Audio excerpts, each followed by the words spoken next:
Le dessein de Dieu est de rassembler toutes choses en son Fils, Christ. C'est une personne pleine et entière, agrandie et embrassant tout. La grandeur, la magnificence, la plénitude universelle de Christ. Voilà le but de Dieu. Il n'est pas suffisant pour nous de voir le dessein, si fondamental cela soit-il. Il faut que nous voyions de manière toujours grandissante la plénitude de Christ. Il doit avoir une vision initiale de cette grandeur, de cette majesté, de cette gloire, de cette universalité. C'est une telle vision que sont dues la puissance, l'efficacité et la gloire de l'Église des premiers jours. Telle fut la signification de la Pentecôte. C'est une vision comme celle-là qui fit des apôtres les hommes qu'ils furent. Paul devait tout à la révélation que Dieu lui donna de son Fils en lui. Mais cette vision doit se continuer, elle doit devenir de plus en plus importante. Nous ne devons pas simplement nous fixer à quelques expériences passées, la vision que nous avons aujourd'hui de Christ. La volonté du Seigneur, c'est que nous vivions et marchions par l'Esprit à un point tel que nous puissions dire que la vision que nous avons de Christ aujourd'hui est infiniment plus grande et plus merveilleuse qu'elle ne l'a jamais été. Cela est en ligne avec le dessein de Dieu. Et il en est ainsi pour tous ceux qui sont réellement entrés dans une compréhension spirituelle de ce dessein.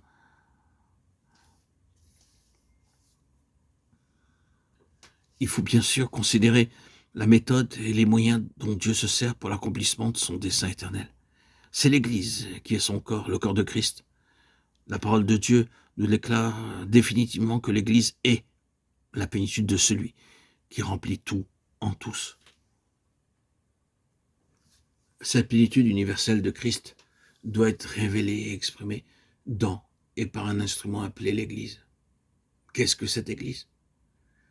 Il nous est dit premièrement qu'elle est une compagnie d'élus. Laissant de côté toutes les théories sur l'élection, contentons-nous pour le moment de voir que Dieu a voulu de toute éternité avoir une telle compagnie et que l'élection rapporte au dessein et non pas principalement au salut. Dieu connaît, il ne peut en être autrement. Les réactions suprêmes des hommes à l'égard de l'offre qu'il leur fait, et c'est selon sa préconnaissance qu'il a prédestiné à son dessein. Mais Dieu n'a jamais dit à une personne non sauvée qu'elle est prédestinée à l'être. Dieu appelle simplement. L'Église est la compagnie des appelés qui ont obéi. L'Église est quelque chose de plus grand que les églises, selon ce que nous entendons par celle-ci. L'Église peut se trouver en elle toute, ou bien elle peut ne pas être du tout dans beaucoup d'entre elles. L'Église est essentiellement une chose spirituelle. Elle n'est ni sectaire, ni dénominationnelle, ni ecclésiastique, ni traditionnelle. Elle est l'union spirituelle des membres d'un organisme vivant, un corps possédant une vie. Elle est une entité. Elle est tous un en Christ. La mesure de lumière que nous avons ne nous rend pas plus ou moins membres de ce corps, bien qu'elle puisse en affecter le fonctionnement. Ce n'est pas notre compréhension de la vérité quant à l'Église qui nous constitue membres de l'Église, bien qu'elle affecte grandement la question de la plénitude.